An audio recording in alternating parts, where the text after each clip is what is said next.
अगर आप भगवान कृष्ण से प्यार करते हैं, लड्डू गोपाल से प्यार करते हैं, राधा रानी से प्यार करते हैं, तो एक लाइक जरूर करना। जन्माष्टमी बार बार नहीं आती, सच्चे दिल से कमेंट बॉक्स में लिखे राधे राधे, जय श्री कृष्ण। दोस्तों, पंचांग के अनुसार इस साल भाद्रपद माह के कृष्ण पक्ष की अष्टमी तिथि की शुरुआत 26 अगस्त की रात 3:39 पर होगी। 27 अगस्त रात 2:19 पर इसका समापन होगा। ऐसे में 26 अगस्त 2024 के दिन कृष्ण जन्माष्टमी का व्रत रखा जाएगा। हर साल भाद्रपद मास के कृष्ण पक्ष की अष्टमी तिथि को कृष्ण जन्माष्टमी के रूप में मनाया जाता है। द्वापर में श्री कृष्ण परम पुरुषोत्तम भगवान का जन्म भाद्रपद की अष्टमी तिथि रोहिणी नक्षत्र और चंद्रमा वृषभ राशि में मध्य रात्रि में हुआ। उनके जन्म लेते ही दिशाएं स्वच्छ व प्रसन्न एवं समस्त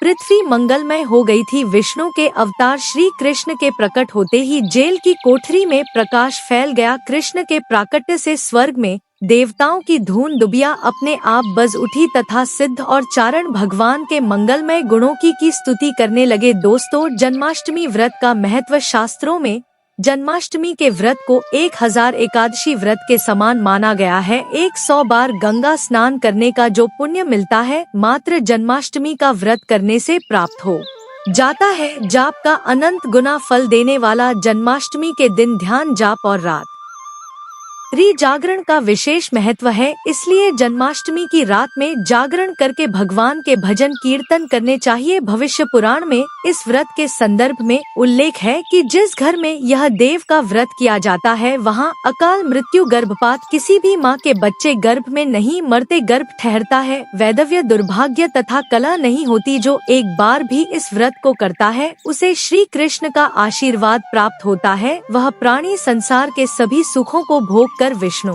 लोक में निवास करता है। जन्माष्टमी पूजन विधि हिंदू धर्म में भगवान श्री कृष्ण की पूजा सभी संकटों से निकालकर सुख, समृद्धि और सौभाग्य का वरदान देने वाली मानी गई है। जन्माष्टमी के दिन प्रातः जल्दी उठकर स्नान आदि से निवृत्त होकर स्वच्छ वस्त्र धारण करें। इसके बाद पूर्व या उत्तर की ओर मुख्य करके व्रत का संकल्प ले। अगर नॉर्थ ईस्ट में भगवान कृष्ण को लगाया जाए तो आप अपने जीवन में धर्म युद्ध में खड़े हैं, कर्म क्षेत्र में खड़े हैं, तो वहाँ आपकी जीत सुनिश्चित है और आपकी जितनी भी परेशानियाँ हैं, उन्हें कान्हा दूर कर देते हैं। माता देव की और भगवान श्री कृष्ण की मूर्ति या चित्र पालने में स्थापित करे। पूजन में देवकी, वासुदेव, बलदेव, नंद, यशोदा आदि देवताओं के नाम जपे। रात्रि में 12 बजे के बाद श्री कृष्ण का जन्मोत्सव मनाएं। दोस्तों, जन्माष्टमी पर कान्हा को पीले चंदन या फिर केसर का तिलक जरूर लगाएं। साथ ही साथ उन्हें मोर का मुकुट और बांसुरी जरूर अर्पित करें। लड्डू गोपाल को पंचामृत से अभिषेक कराकर भगवान को नए वस्त्र अर्पित करें एवं झूला झूलाए, तुलसी डालकर माखन, मिश्री व धनिये की पंजीरी का भोग लगाएं। तत्पश्चात आरती करके प्रसाद को वितरित करें। दोस्तों, कृष्ण जन्माष्टमी कब है? पंचांग के अनुसार इस साल भाद्रपद माह के कृष्ण पक्ष की अष्टमी तिथि की शुरुआत 26 अगस्त की रात 3:39 पर होगी। 27 अगस्त रात 2:19 पर इसका समापन होगा। ऐसे में 26 अगस्त 2024 के दिन कृष्ण जन्माष्टमी का व्रत रखा जाएगा। कृष्ण जन्माष्टमी की पूजा मध्य रात्रि की जाती है, इसलिए इस साल भगवान श्री कृष्ण का जन्मोत्सव 26 अगस्त 2024 सोमवार को मनाया जाएगा। दोस्तों, चलिए जानते हैं जन्माष्टमी पर श्री कृष्ण की जन्म कथा। दोस्तों, जन्माष्टमी की यह कथा चुपके से भी सुनने से समस्त तकलीफें, बीमारियां सब समाप्त हो जाती हैं। पितृ दोष, मंगल दोष, काल सर्प दोष, शनि दोष तुरंत ठीक हो जाते हैं।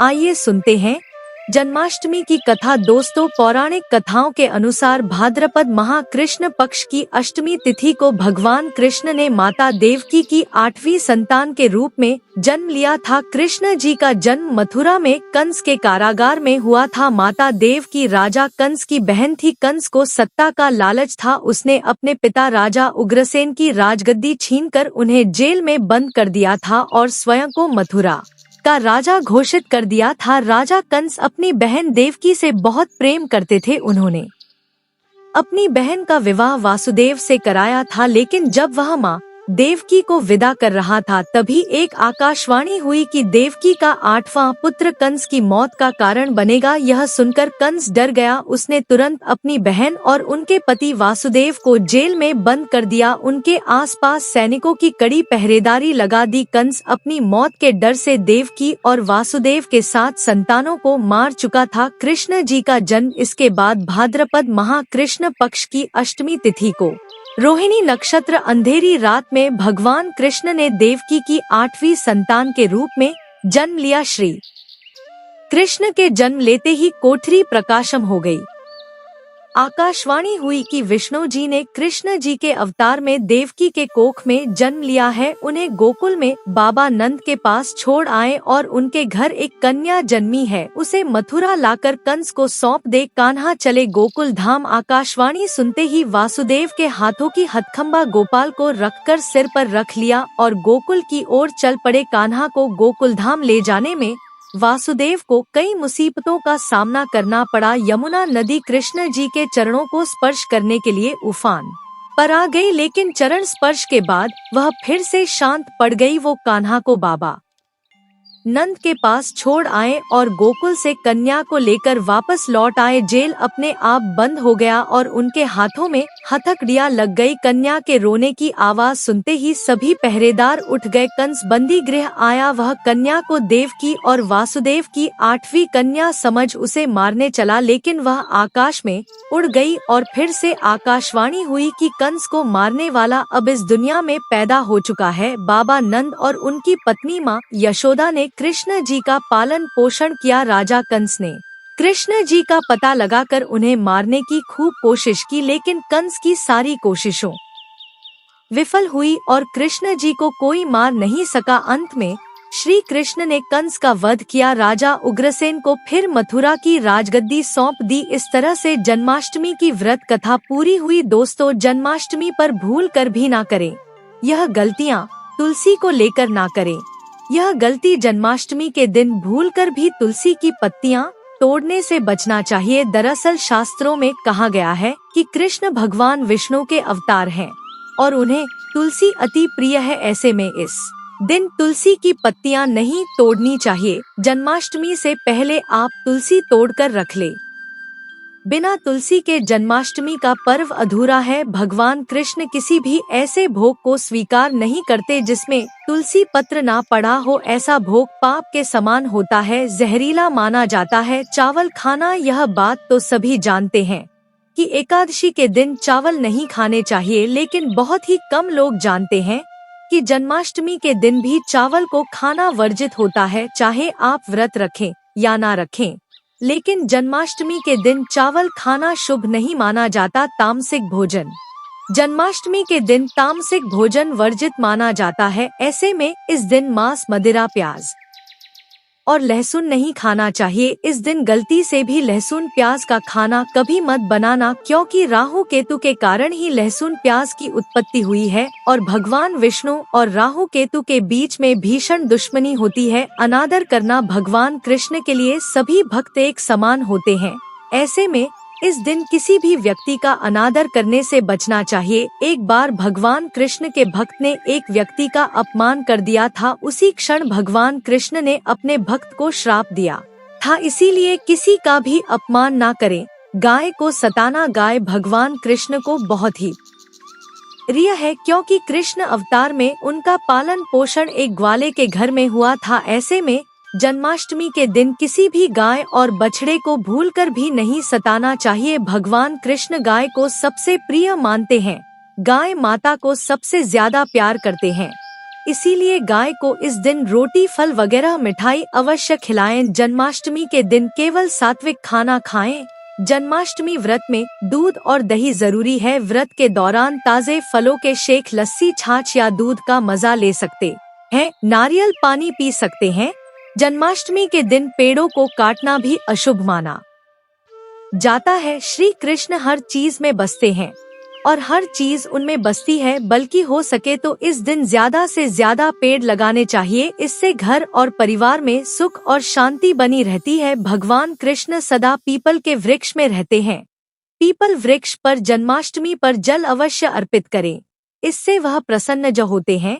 दोस्तों, जन्माष्टमी के दिन ब्रह्मचर्य का पालन करना अनिवार्य होता है। इस दिन पूरे पवित्र मन तन से भगवान की पूजा करनी चाहिए। कम से कम इस दिन पत्नी से दूर रहना चाहिए। जो पति पत्नी जन्माष्टमी पर एक दूसरे से दूर रहते और संयम और नियम का पालन करते हैं तो उन्हें एक सुशील और सुंदर पुत्र की प्राप्ति होती है। ऐसे बालक का मुख भगवान कृष्ण की तरह होता है और शरीर भगवान कृष्ण की तरह कोमल होता है। जो लोग इस दिन व्रत रखते हैं तो उन्हें रात में 12 बजे से पहले अपना व्रत नहीं खोलना चाहिए। उससे पहले व्रत खोलने से पूजा का फल नहीं मिलता है और व्रत भी अधूरा माना जाता है। जन्माष्टमी पर करें इन मंत्रों का जाप। भगवान कृष्ण की कृपा से आपकी समस्त गरीबी दूर हो जाएगी, आप धनवान हो जाएंगे, मालामाल हो जाएंगे। आपके घर में राधा रानी की कृपा बरसेगी, माता लक्ष्मी की कृपा बरसेगी। दोस्तों, श्री कृष्ण मंत्र क्रम कृष्णाय नम। भगवान श्री कृष्ण के इस मंत्र का जाप करने से धन धान्य की प्राप्ति होती है। ऐसे में जन्माष्टमी के विशेष अवसर पर इस मंत्र का जाप करने से साधक को शुभ फलों की प्राप्ति होती है। हरे कृष्णा कृष्णा कृष्णा हरे हरे, हरे राम राम राम हरे हरे करने से भगवान कृष्ण के कान खड़े हो जाते हैं। वह भक्त की पुकार अवश्य सुनते हैं। कम से कम इसका जाप 21 बार अवश्य करें या 108 बार भी आप कर सकते हैं। बहुत ही शुभ माना जाता है। दोस्तों, जन्माष्टमी पर जो स्त्री भगवान लड्डू गोपाल को झूला झुलाते हैं उसे अनंत काल तक बांझपन का सामना नहीं करना पड़ता है। भगवान लड्डू गोपाल की कृपा से ऐसी स्त्री को सुंदर पुत्र की प्राप्ति होती है। दोस्तों, जन्माष्टमी पर मोर पंख अवश्य लाएं और मंदिर में स्थापित करें। भगवान कृष्ण की बंसी जन्माष्टमी पर अवश्य लेकर आएं। अगर आप व्रत रख रहे हैं तो भगवान लड्डू गोपाल के खिलौने आदि जरूर लेकर आना, इसे लाना मत भूलना। और जन्माष्टमी पर कौड़िया आप ला सकते हैं, भगवान कृष्ण की स्थापना कर सकते हैं। इस दिन गलती से भी किसी भी व्यक्ति को गिफ्ट के तौर पर भगवान कृष्ण को उपहार में कभी मत देना, इससे घर की लक्ष्मी रूठ सकती है। जन्माष्टमी पर सोने चांदी तांबा पीतल की खरीदारी कर सकते हैं, शुभ माना जाता है। जन्माष्टमी पर पालना अवश्य लेकर आना, इसमें लड्डू गोपाल जी झूला झूलेंगे। दोस्तों, जन्माष्टमी पर तुलसी माता के सामने भगवान कृष्ण के 4 नाम जैसे गोपाला, गोविंदा, देवकी नंदन और दामोदर पुकारे और साथ ही ओम नमो भगवते वासुदेवाय नम मंत्र का जाप करें। ऐसा करने से सभी समस्याएं दूर हो जाएंगी। माता तुलसी आपके घर को धन धान्य से भर देंगी। जन्माष्टमी के दिन भोग में मक्खन के साथ तुलसी दल जरूर डालें और वह भगवान कृष्ण को अर्पित करें। दोस्तों, जन्माष्टमी के शुभ अवसर पर करें नमक का विशेष उपाय। दोस्तों, मैं ईश्वर की सौगंध खाता हूँ। नमक का यह उपाय करने से आपके समस्त पाप नष्ट हो जाएंगे, गरीबी दूर हो जाएगी, आपकी नौकरी लग जाएगी, संतान प्राप्त हेतु व्यापार चलाने के लिए भी यह उपाय जरूर करें। दोस्तों, हम भी नमक का यह उपाय जरूर करते हैं। मैं ईश्वर की सौगंध खाता हूँ। अगर आपने यह उपाय कर लिया तो आपको करोड़पति होने से कोई नहीं रोक पाएगा।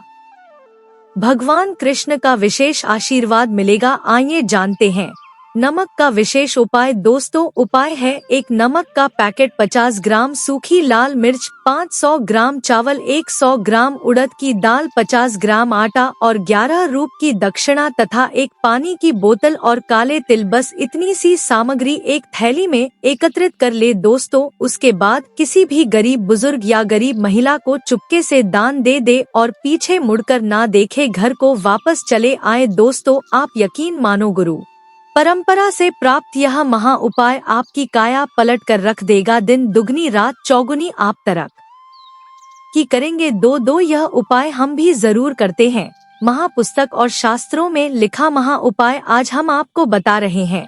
यह उपाय जन्माष्टमी के दिन जरूर करें।